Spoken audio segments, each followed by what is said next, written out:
Well, some of our youngest residents celebrated becoming published authors today. Today, the Lit Meets Rec Publishing Project Class of 2026 celebrated its official book launch at the Douglas Community Center.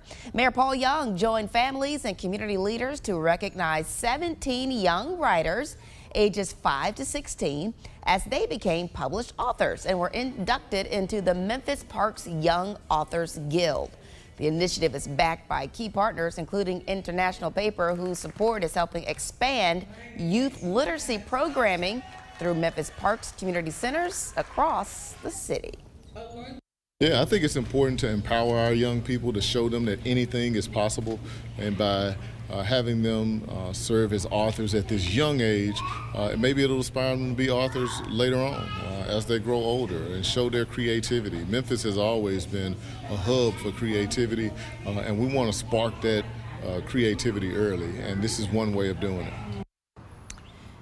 The event also debuted Once Upon a Memphis Story. It's a new anthology of short stories and poems written by local children. It's set to serve as the official book for Summer Camp 2026.